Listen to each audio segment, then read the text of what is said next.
Ready when you are, Carlene. Ready to get going? Yeah. All right. Oh, it's 8 o'clock on the dot. We're not missing a beat. Okay. Um, Let me get my little presentation together. Good evening, everybody. Good evening and welcome. We want to thank you all for joining us today. This presentation is for guidance counselors, and it was requested. We've had several conversations at JD Tannen, specifically at the Behavioral Health Task Force. We've had a couple of conversations with folks in Jamaica, and it has been expressed as a request to talk about professionalism for guidance counselors. So Georgia Bryce is our presenter, and many of you may have been a part of the last presentation that Georgia Bryce did a couple of weeks ago. She's tonight going to be presenting on professionalism for the guidance counselors. And Ms. Georgia Bryce is a licensed marriage and family therapist, and she's also a certified professional life coach. She is the owner of Building Families According to Pattern, where she provides personal and professional development, coaching, and leadership development training. She earned her graduate degree in marriage and family therapy, and she also holds a degree, an MSc, Master of Science degree in environmental engineering. And she's originally from Trelawney, Jamaica, and now resides in Florida. And we're very pleased to have Georgia give us this presentation tonight. Over to you, Georgia. Thank you so much, Carlene, and thank you for having me on board once again. It was an honor presenting the last time, so I'm very excited this time around. We also want to welcome all of the participants that have joined us. So without further ado, I'm just going to get right into our session tonight. I have been tasked with this responsibility of presenting on this idea of professionalism within our world, presentation of self as the counseling professional. And you know, it goes without saying, our ability to be effective at what we do it's really contingent on how we show up fully as it relates to the task that we've been given to perform. So professionalism is of absolute importance if we're going to have the level of impact that we need to have. You know, I came across this quote as I was preparing my presentation, and I found it to be very, very poignant. It speaks to exactly who we are and how we want to show up in our world. It says, and it's by an anonymous source, a truly great counselor is hard to find, difficult to part with, and impossible to forget. And so when I think of the counseling profession, I think of people who are certainly hard to find, but know that they're finding us. What kind of experience do we want them to have? We want it to be that when it's time for them to leave, it's the hardest thing for them to do. And when they do leave us, we want them to be able to remember us. So from that standpoint, I want us to really talk about this idea of what does it mean to show up as a professional in our arena. So what am I hoping for you to take away from tonight's webinar? I'm hoping that you're able to develop a comprehensive understanding of your role as a counseling professional, as well as understanding the concepts of vision and legacy and how they're central to promoting professional conduct. Without those two components or those two facets, it's very, very hard to show up as a professional in this arena. I'm hoping that you're also able to identify factors that you must consider to be part of your strategy if you are going to model professionalism in your role, and then ultimately understand the value of an ecological perspective in enhancing your efforts as a counselor and carrying out the roles that you've been called to fulfill. So there's several things that I could talk about when it comes on to professionalism, but I've opted to focus my session tonight or my presentation on three particular areas. I'm going to be looking at this idea of purpose, number one, process, number two, and partnerships, and just really getting into the meat of how these three components lend significantly to enhancing your role as a professional counselor. So when we consider this idea of purpose, as everybody should know by now, is the why. It's the meaning behind what you do. And if you're not clear about why you do what you do, then how do you really show up in your full capacity and be able to give full expression to your potential? So I'm going to be looking at the two concepts of vision and legacy as it's connected to this idea of purpose, the why for what you do. So basically, anybody who operates in this field, in your capacity as a guidance counselor, there are 4 areas in which you're really doing work when you think about it. And I'm sure everybody is very much familiar with the roles and the responsibilities and the duties that you have to carry out on a daily basis. And they've been broken down into 4 arenas. There is the preventive work that you are required to do. And some of that will incorporate academic guidance. So you're there to help students understand their learning needs. And if there are limitations or they're having difficulties in learning, then you are responsible for doing assessments, et cetera, and putting in strategies or techniques in place to help to facilitate this process, especially if the children are not getting the support, the kind of support they need at home, or they're lacking the resources. You also have the responsibility of providing career and vocational guidance. So I'm going to assume at the high school level, that is probably one of the things that the guidance counselors are tasked with. It's helping students really kind of begin fleshing out a career pathway for themselves.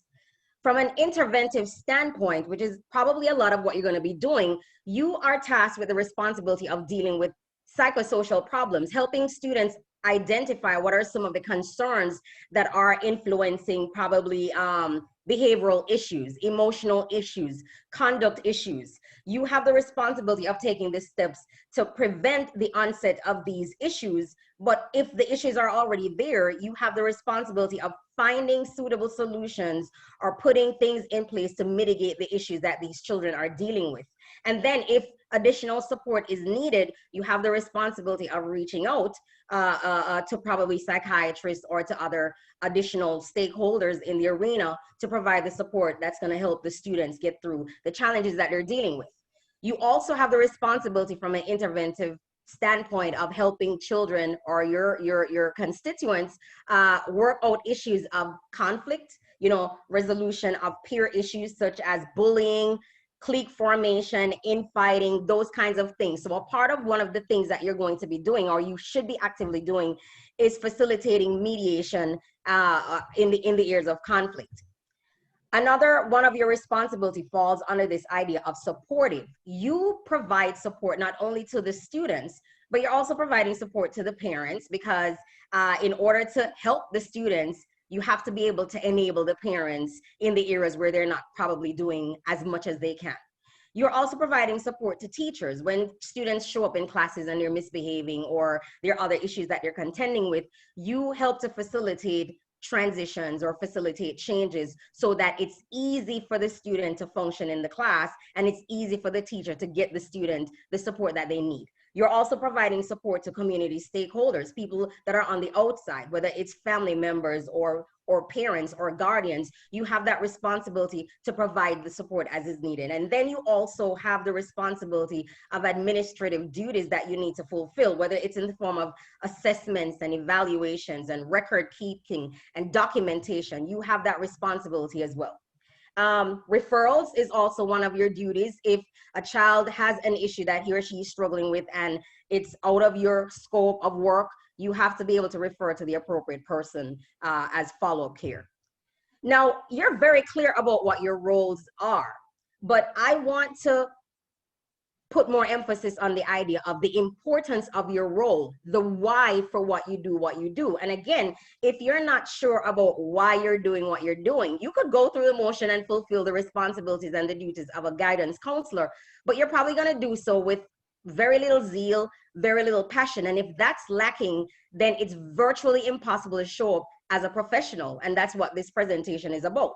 So when we talk about the responsibilities and the duties and the importance of your role as a guidance counselor, you're not just talking to students, you're not just talking to parents, you're looking to strengthen children and families.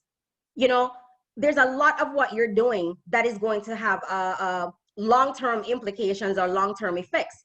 You also have the responsibility, or what you're also facilitating is you're bringing healing and you're building bridges. You're helping students, you're helping parents, you're helping families find strategies and coping techniques to help them work through some of these challenges the students that are sitting in your presence are dealing with. You are providing a source of healing. You're providing a source of comfort. You're also strengthening communities, because when you think about it, The family is the basic building block of communities. So if you have the ability to impact one family or several families, you're ultimately also impacting communities. As you're working with students, don't just think that you're working with students. You're literally raising human capital. You're fostering potential. So you're helping these students to work through some of the challenges that they're facing that's literally limiting their potential to excel and to go on to do better things with their lives. And you're shaping them as leaders, and you're establishing the trajectory that they're going to follow to get to the destination that they have in mind for their lives, their own visions and their own plans and dreams for themselves. You are helping to craft the legacies of generations to come. And I think it's very, very important that you are able to understand this from a macro level, because again, if you don't understand the importance of your role, you will end up just going into the work. You'll become a cog in the system. You'll get disenfranchised. You feel lost without understanding that I'm here and I'm making a significant impact one child at a time. So this idea of vision, when we talk about vision, what exactly are we referring to? Vision is really purpose in color, right? So we see with our natural eyes, but with vision, you have the ability to conceptualize a thing and to see something that does not exist at this particular point in time. When you're sitting with a child, when you're meeting with stakeholders, when you're meeting with parents, you are literally looking to put in that does not exist. That is why your job is so critical. Right now, there are challenges a families face with, students are faced with those challenges, behavioral issues, conduct issues, you name it.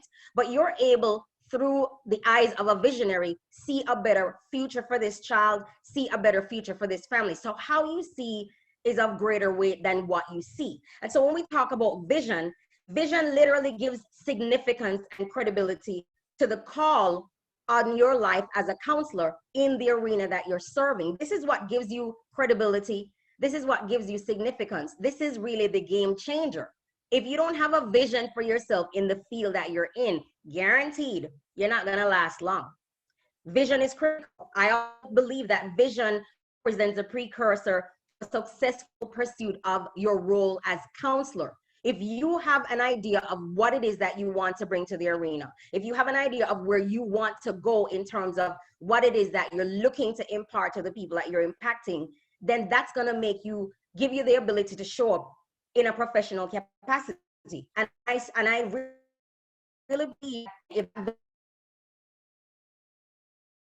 vision is not crafted a picture of where you want to be, of the impact that you want to have, then it's not possible for you to show up in a professional capacity. So when we talk about vision, I have a few questions that I want you to think about. When you think of your role as counselor, how do you see yourself? How do you see yourself showing up in the counseling room? How do you see yourself showing up in your meetings with stakeholders, whether it's parents or teachers or administrative staff? How do you see yourself? How do you see your role? Are you just a cog in the system, or do you see yourself really making a difference and having lasting impact?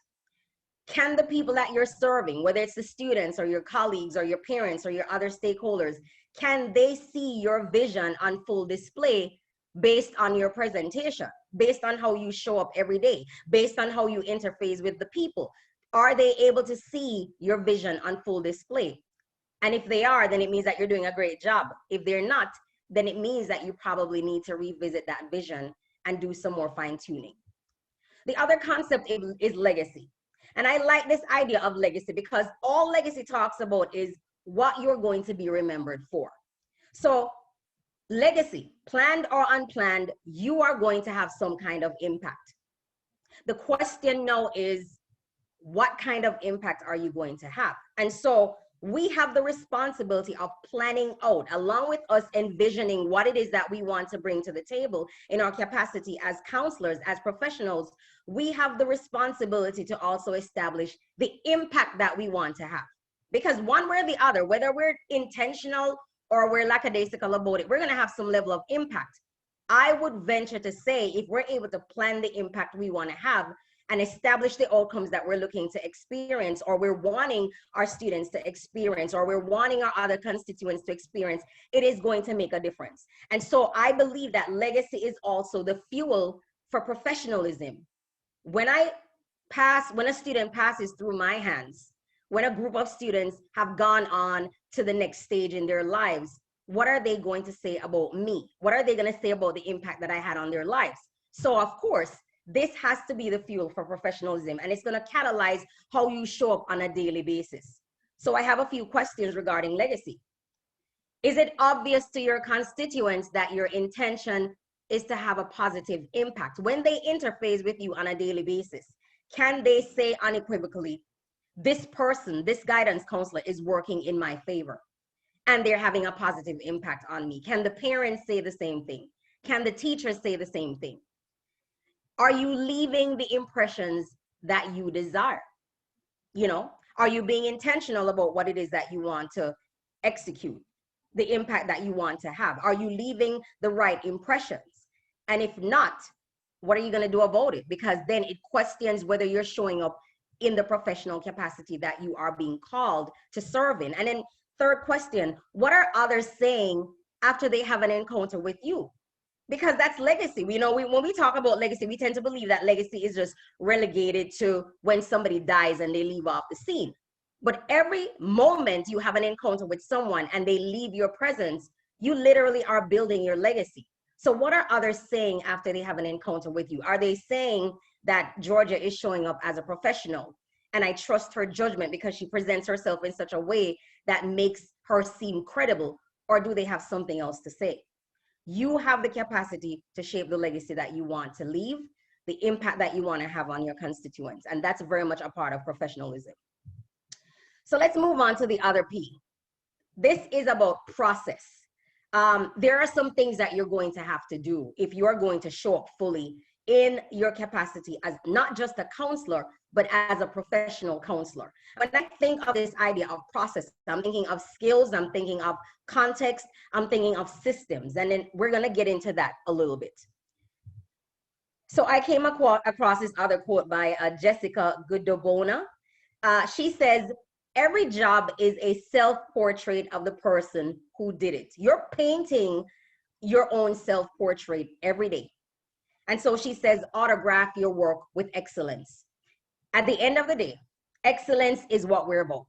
When we show up on the job, when we show up in our capacity as professional counselors, we're showing up with that spirit of excellence. We're showing up with the intention of executing the vision that we have in mind, of planning and leaving legacy, of having a significant impact on the students that are passing through our hands. And so in order to do that, we have to show up with that spirit of excellence. So talking about this whole issue of skills, I came across a couple of things. I mean, I also am a counselor / therapist. And so there are a couple of skills that we really need to have in our bags if we're going to do a very good job in our capacity as counselors. So being able to do a skills inventory is of absolute importance. Someone in our capacity should have emotional intelligence, and that's being able to be fully aware of your own emotional needs, being able to recognize the emotional needs of others, being able to regulate your own emotional self, being able to manage the emotion of others, and being able to facilitate relationships in a healthy way. This is something that you're going to have to make sure that you have in your toolkit. Compassion and empathy. It goes without saying, if you don't have compassion or empathy, you can't serve as a therapist or a counselor. It's impossible. You got to have very good interpersonal skills, know how to communicate effectively, speaking, listening to people, active listening, being able to convey a sense of concern, not just to your students, but to your teachers as well as your parents and their families, right? Cultural competence is lumped into one culture, but the truth of the matter is, depending on where you're at, different groups of people display different cultural characteristics. So are you familiar with the culture that you are embedded in? So cultural competence and being able to shift from one to the next, being able to hold multiple perspectives is going to be of absolute importance. You need to have analytical and assessment skills. You got to be able to assess your students. You got to be able to analyze the information that you're coming up with. What does it all mean? Problem solving skills, absolutely critical.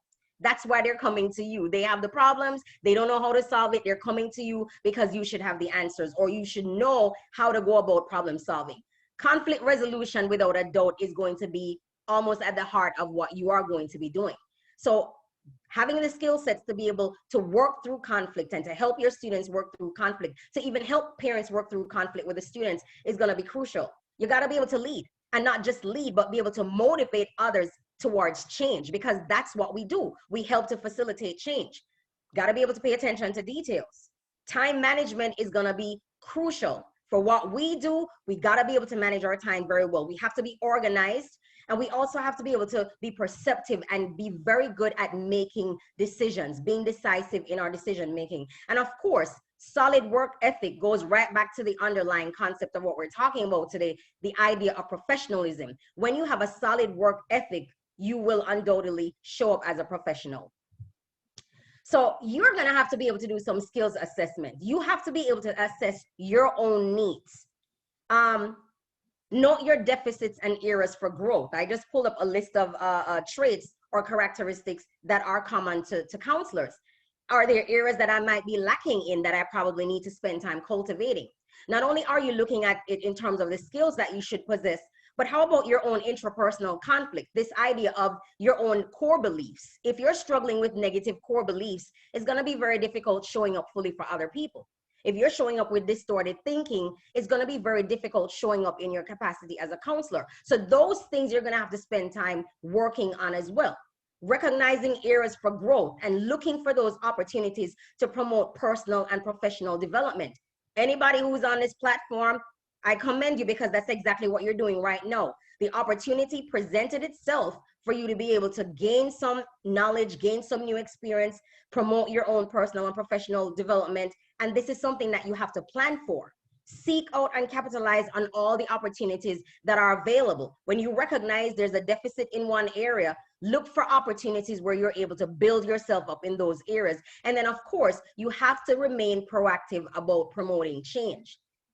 If you get comfortable, that's it. The moment you stop growing, you are dying. And if you're dying, you're not able to be of use or to be effective at what you do in your capacity as a counselor. Under process, I also wanted to talk about this idea of context. And when I say context, it has to do with understanding your environment. Now, initially, when I wrote this thing down, I was just thinking of environment as it relates to your student, but it goes beyond the students. Because you're having the staff that you have to deal with, you have teachers you have to deal with, you have parents you have to deal with, you have other stakeholders that you're gonna have to be dealing with. You have to have the ability to understand the environments that you're called to operate in. And if you're not understanding your environments, you can't show up fully. So when we think of environments, I'm thinking in terms of administrative protocols. What are some of the protocols that you're required to follow on your job at the school where you have been placed? You have been placed to operate in a particular system or structure, and there's some things that are required of you. Are you fully aware of them? Because if you're not, how are you going to fulfill your duties within the larger system?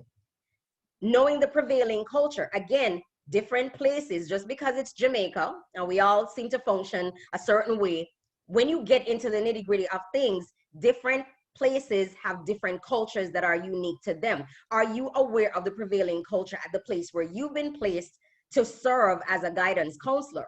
Culture just simply has to do with the way we do things. It's how we do things. Is the culture present where you're located, in the place where you've been placed? Is it one that's supportive? Is it one that's supportive of your efforts? Is it one that is supportive of the growth and the evolution of students?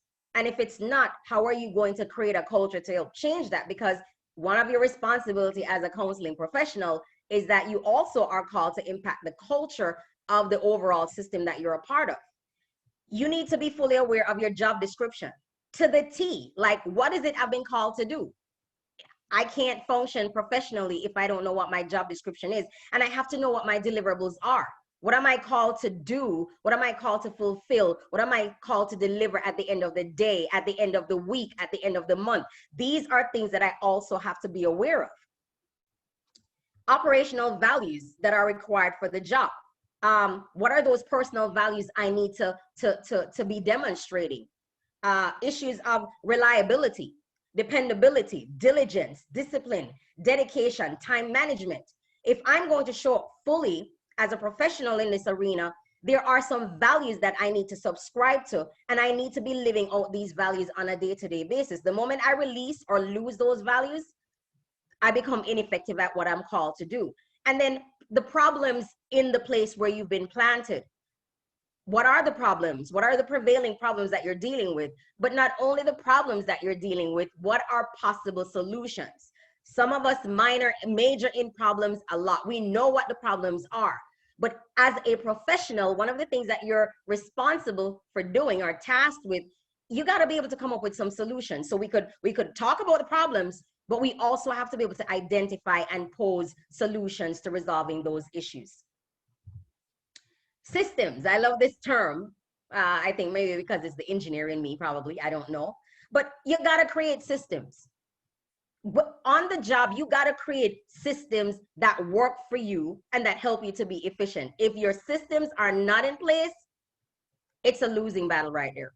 So when I talk about systems, I want you to think efficiency. What are some of the things that I need to do to make life easy for me? What are some of the things that I need to do to make my job efficient and effective?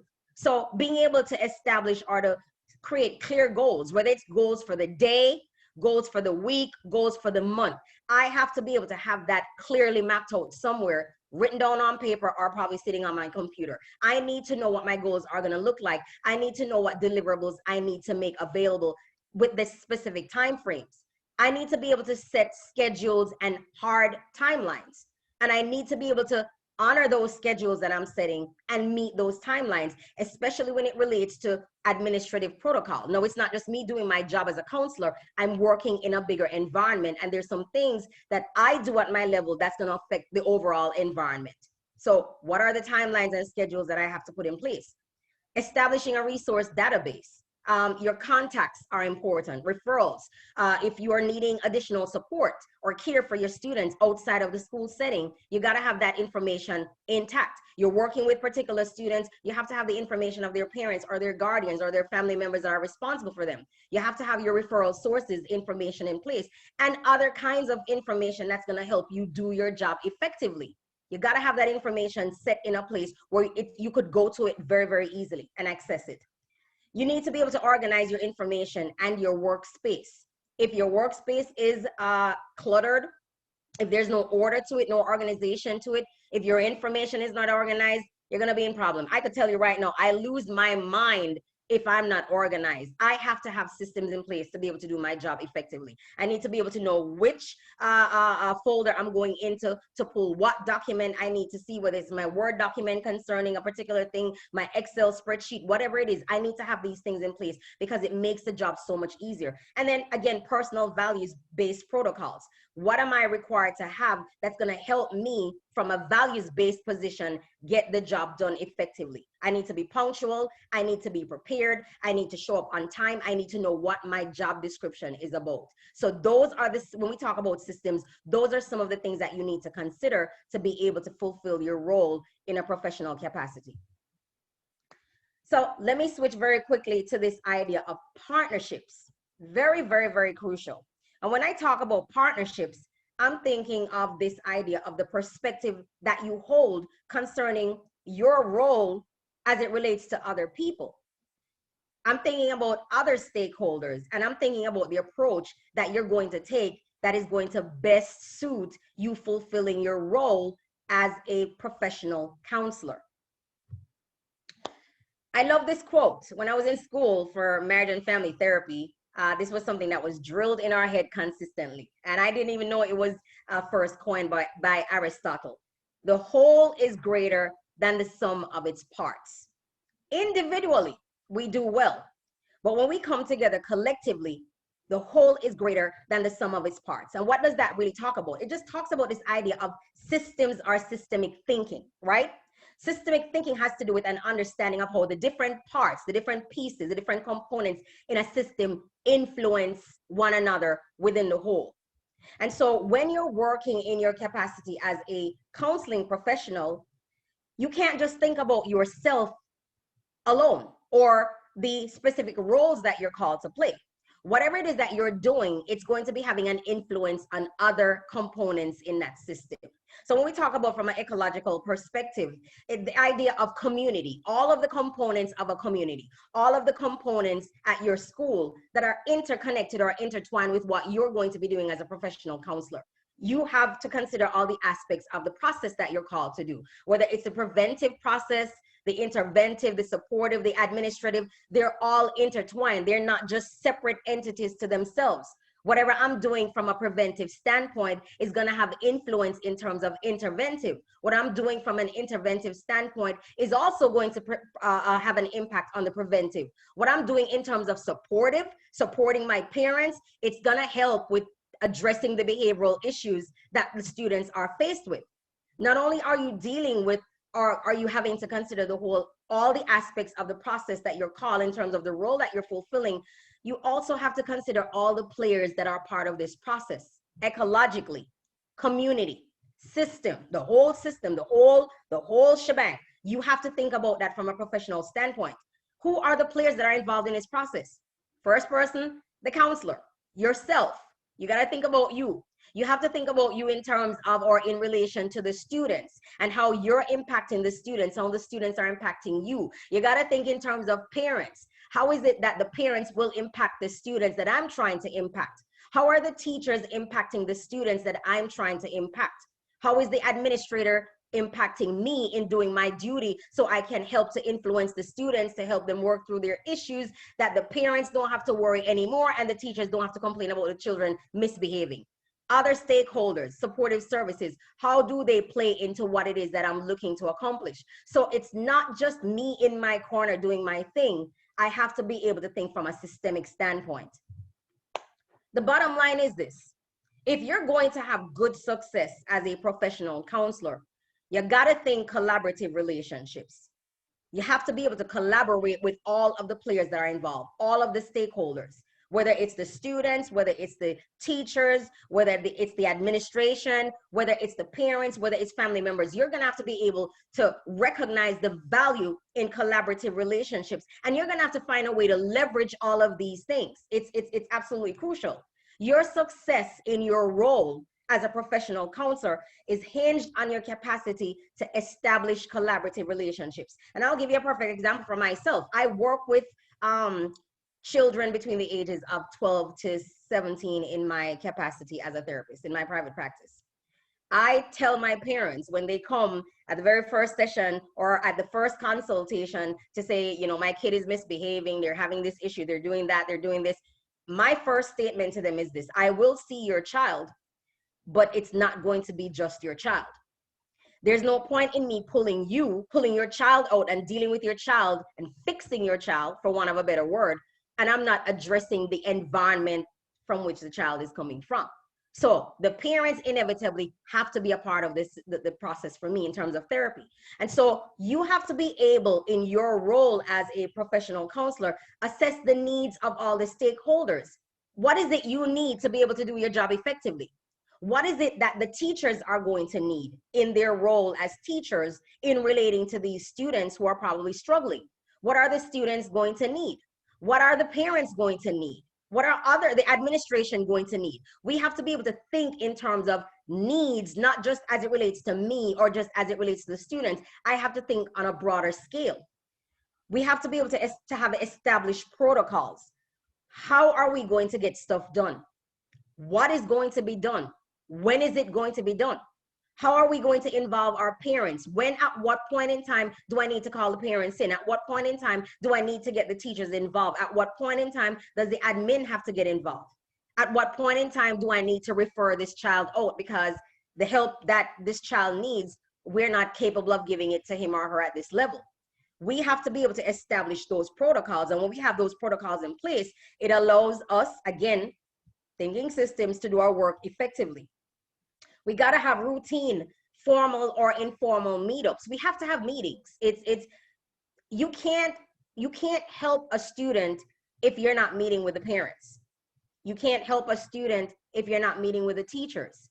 So whether it's formally, whether it's set meetings every week, whatever your schedule is, however you set you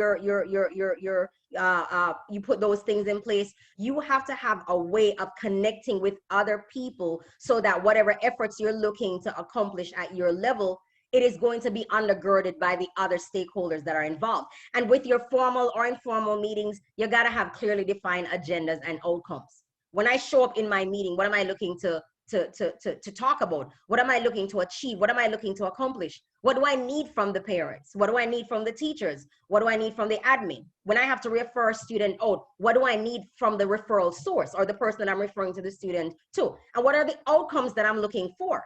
Again, we go back to this idea of vision. What is it that I'm hoping to accomplish? It's not happening right now, but what am I perceiving that could happen in the future? I have to have those outcomes clearly detailed in my mind, because that's exactly what I'm going to be spending my time working towards.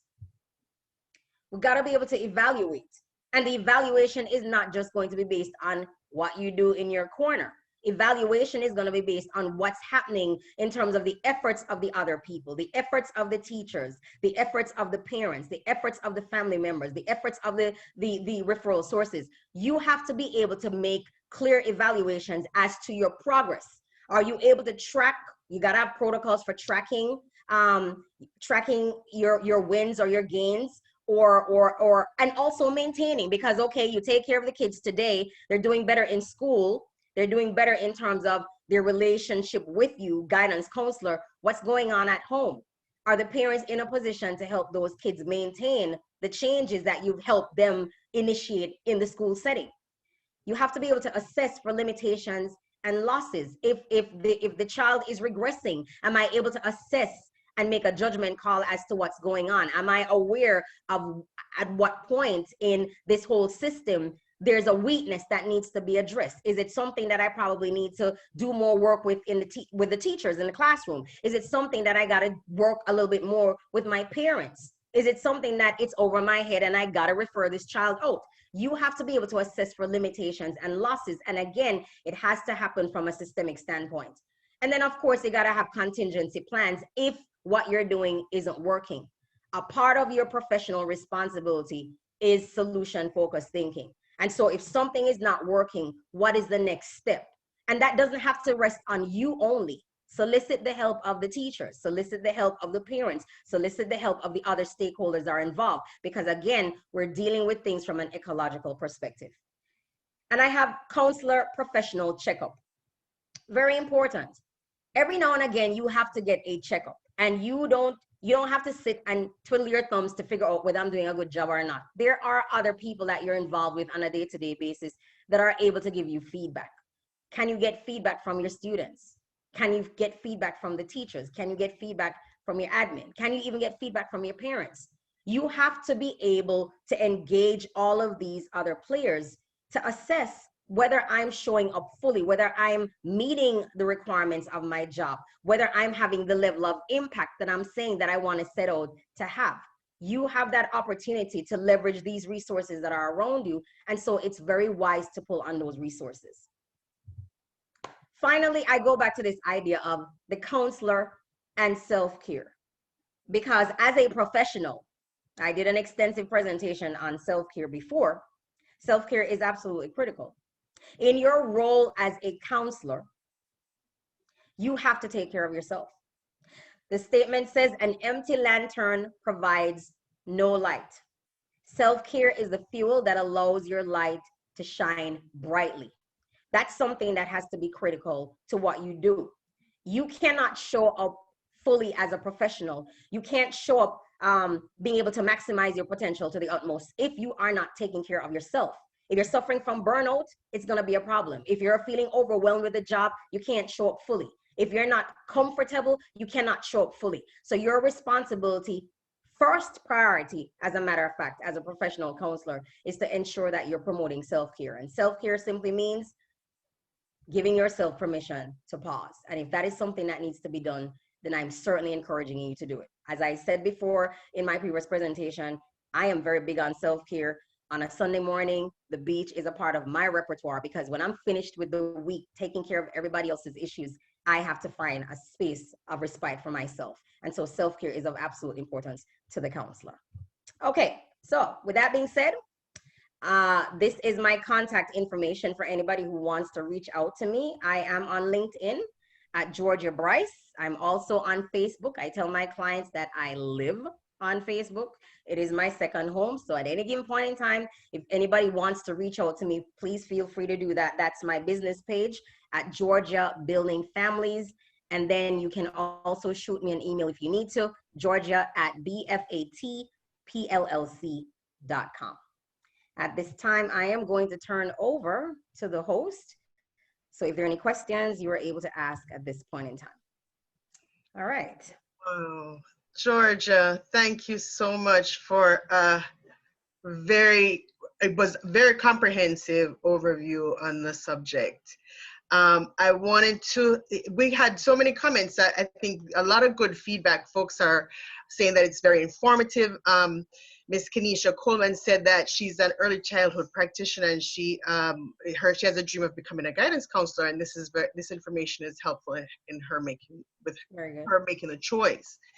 And the idea of legacy, Wendy Miller McCoy loved the idea of legacy also, and as did Renee Mayer, who thought it was very profound that just this week she posted on her status that she's here to leave a legacy for the next generation. Wonderful.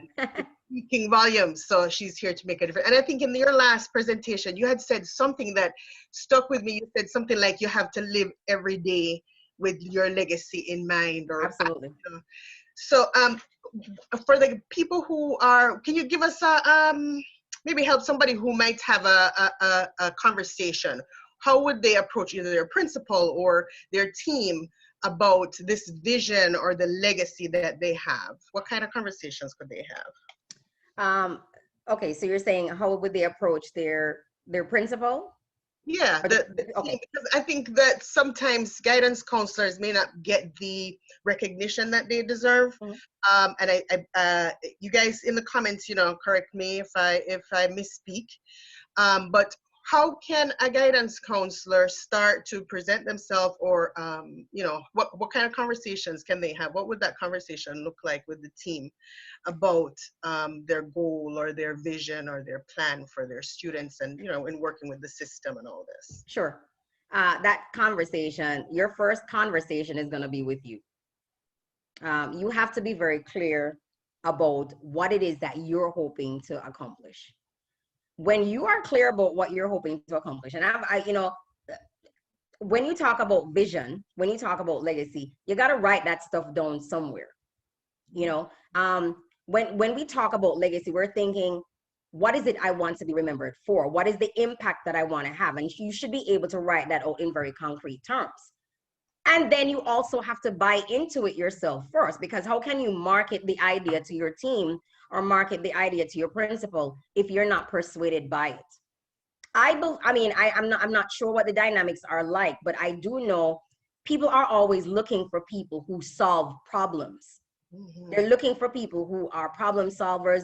They're looking for people who are critical thinkers. If what you're looking to do is to solve problems, your team is going to be open for that, right? So be very clear about what is it that you are wanting to accomplish. Be very clear that you are capable of accomplishing the thing that you're putting on paper. I remember when we talked about earlier on the idea of skills inventory.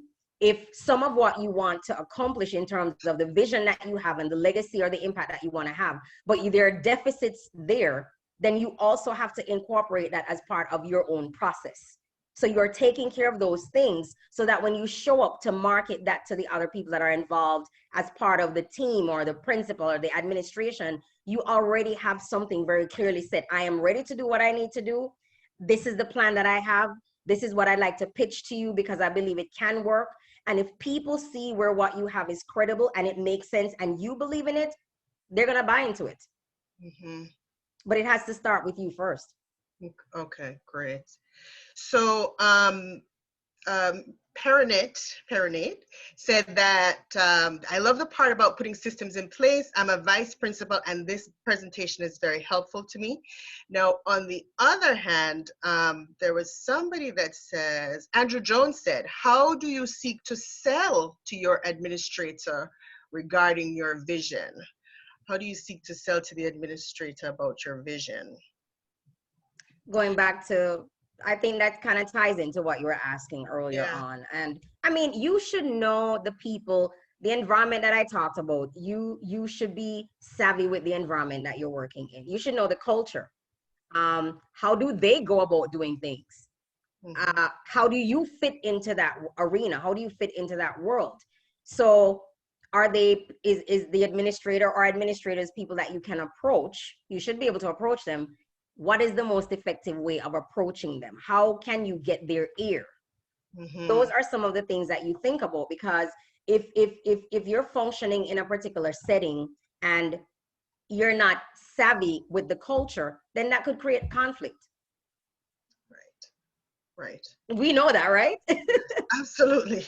Yeah. So what is the most effective way to go about doing that? And again, if you're about problem solving, everybody's always looking for a problem solver. Yeah. Everybody's always looking for a critical thinker. If you're coming to just point out the problems, then we don't want to hear it. But if you're coming to say, this is the problem that I see exists, but these are some ideas that I'd like to pitch, I don't know who does not like people looking to solve problems. Absolutely. Okay. So, O'Shane Orlando Bailey says, what about those who know their vision and legacy, and they know that what they want to have or leave, but it's being slowed down by old foot? I guess maybe old thinking. Yeah, that's the conflicting part always. I wish life could be a dream where it's just us. but you know, there's always opposition does serve its purpose. So is it that these, we call them old foots or whatever it is it that they're representing an opportunity to even refine the thing even more? Yeah. Go back to the drawing board, change your approach. That's a part of fostering professionalism. It doesn't just happen. You, Carlene, you know that. Absolutely. Yeah. And you know, as you said, you have to meet people where they're at. So you're going to try to get to people using their system, but also at the same time kind of introducing new ways of thinking. Megan Hilton says that some of us get no recognition at all, so our why has to be big enough to keep us going. Absolutely. Yeah, that why. Why did you come into the arena? Yes. Is it about the I understand the value of recognition, but is that the impetus for becoming a counselor? And if you never get recognition, does it mean that I'm going to abandon my call? Yeah. So you said also about, you know, some of us are very good at identifying the problems where we're planted. And there's that seed, that saying where it says to bloom where you're planted. So you're the seed, you're put in that place. So you need to blossom. And your message is to be solution focused and to come to the table, not just identifying the problems, because there are many. This is the world we live in, but to have that vision and those solutions. Yeah. Renee Meir said that sometimes the counselor's vision may cause some conflict with the administrators, especially if we're seeing things eye to eye. If we're not seeing things eye to eye on certain issues. So if there is conflict with administrators, let's talk about some ways to kind of break through that potential rift. I probably would like to, if somebody could give me an idea, when you say conflict, what do you mean? Well, I would imagine that there could be any number. Ms. Meir might be able to answer, to give a specific suggestion, but you know, administrators have a certain, like you said, old foot. They have a certain way of thinking about things. They also have their own pressures from above that they have to deal with. And we've talked with some guidance counselors also who say that they're tasked with things like scheduling and things, you know, tasks that other people might not want. So if the counselor has a certain vision of, this is my goal is to help parents and children and families, and yet I have to do these other administrative type tasks that are maybe not, you know, giving me enough time. How can I get my administrator to kind of like help me to prioritize and you know, focus on what really matters. I remember this particular conversation came up in the presentation on self-care. And I can't recall if I'd asked, but I probably may have alluded to the idea of this is probably one of the roles that the overarching organization helps to facilitate, where we're clear about what our counselors are there for, wherever they are in the schools that they're located. This is what we really want them to focus on. So advocacy is of absolute importance, you know, from a macro level in terms of the organization. You advocate for the counselors Mm-hmm. to ensure that they're there and they're able to get their task, the job description completed. And emphasize the importance. You have to constantly keep the main thing the main thing. If they're able to do other things, sure, but why am I here in the capacity that I'm here? Right. Somebody has to advocate for the counselors in that regard. Okay. Yeah. Alicia and Douglas says she really, well, I'm assuming it's she. They really do like the fact that to give help, you must be in good mental health, self-care, and that is important in order to move forward. And you did a spectacular presentation on self-care, and I don't know that there's anything further to add beyond that, but to actually make sure that people pencil that into their calendars. Yeah. Right? No, they have to. You can't be a professional without self-care. Mm-hmm. And that's not just limited to counseling. That's just professionals, period. Any kind of arena that you're in, you have to take care of you. If you pop down, you're gonna be effective. Yeah. Okay. Let's see. Do a refresh. Let's see. Great presentation. I'm moving by all the. I'm trying to see if I find questions. Okay. Lovely presentation. My question is, this is from Peter Gay Graham. My question is, how do you professionally respond to constant, disrespectful, and abusive superiors? Yikes. All right. Again, advocacy. I guess it depends on what kind of who the superiors are. There is the advocacy piece. I'm believing that's one of the responsibilities of the Jamaican Association of Guidance Counselors. They advocate on your behalf. But I also think some of the things that we talked about in terms of your own skill sets, this idea of emotional intelligence, being able to communicate a certain way. These are some of the, you know what? Mm-hmm. These are some of the wonderful opportunities you are being given, whether you believe it or not, to cultivate professionalism, to put to use some of these skills that you're learning. Yes. Perfect opportunity. Absolutely. Thanks for reminding us that we need to put ourselves first. This is from Kavya Henry Sams. Patricia Heath Hale said, you should know the school culture and the community culture where you live. And like you said, as far as skills and developing that, you're going to meet people where they're at, right? And kind of use your different skills to reach folks, whether it's the administrator or the parents or the children. Yeah.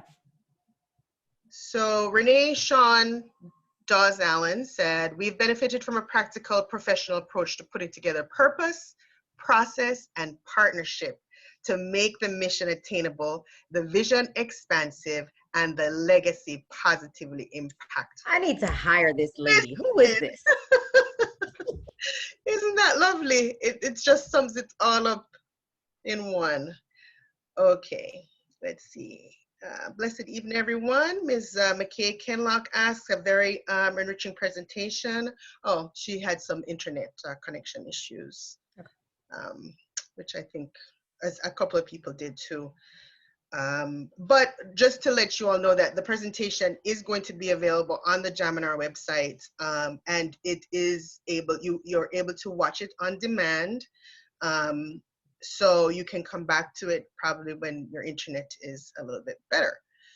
So Alicia and Douglas, the ecological system is important. Once you get everybody to share your vision and to see the importance of your vision, get all stakeholders involved in your vision, then Ms. Alicia Douglas says, I believe you're on a good path. So, okay, so Britannia Gray had a question. As a new counselor and not knowing the environment, how do we go about pitching ideas? Learn the environment first. Okay, great. Learn the culture. Understand the culture. Understand the people that you are working with. Just because, you know, you could work in one school, 5 minutes down the road from another school, and it's a totally different kind of dynamic. It's important to understand the culture that you're dealing with. Understand your role as a change agent. You know, it's not just the students who you're impacting different levels. And so the more knowledgeable you are of the people that you're working with, the more you're able to tailor your approach to address whatever it is that you're looking to address, or the impact that you're looking to have. Absolutely. And also there might be some kind of a mentor or a guide.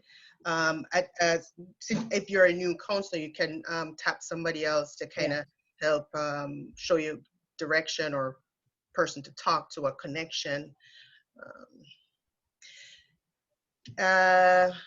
Edwards, Kefir Edwards says, if you have an objective about what you want to accomplish and you have a plan on how to get there, people will definitely buy into it and will always look to you for help when they have an idea to help them to get there. So that could be something else that the new counselor could use as well. Yeah, and let me add, I wanted to also add, when I talk about this idea of vision, you are establishing a vision for your career or your profession as a counselor, but your vision goes in to undergird the vision of the larger organization, right? So it's not just about your stuff. How does my vision fit into the larger organization, fit into the school setting that I'm in? Because I'm there to serve my gift or serve my vision to advance the greater good. Does that make sense? Yes. So I thought it was prudent to point it out, because I don't want people to just think it's about me. Right. It's about your gift. It's about your calling. Yes. And it's about you going into where you are to serve that gift to people based on the vision that you have in mind. And if your vision is never ever about you, it is going to be about the bigger mission. So I hope that's a little bit clearer. That's very poignant. That's very, very important to note as well. This question, I'm not sure if it's within our scope to answer since we are in the diaspora, but Beverly McKenzie Poiser asks that she has a degree in psychology. How do I go about getting a counseling job? I would point to JAGC or maybe to JTA specifically, the Teachers Association. Georgia, I don't know if you have any other thoughts about how somebody might get into counseling in Jamaica. Yeah, I mean, I co-sign what you say. Unfortunately, I don't know the ins and outs of that. Yeah. So let's see, we're coming up on time here. Let me see if there's lots of great comments. So Ms. Bryce, we are in this thing together. Renee Mears says, I appreciate the concept of creating systems that may work to make our jobs more effective. Look here, can't do without that stuff. I would lose my mind. Every time I go on a job when I worked for other people, the first thing I had to do was put a system in place, because I just get frazzled. Yeah. You know, I have to have order. Yeah, Kamala Brown echoes that too.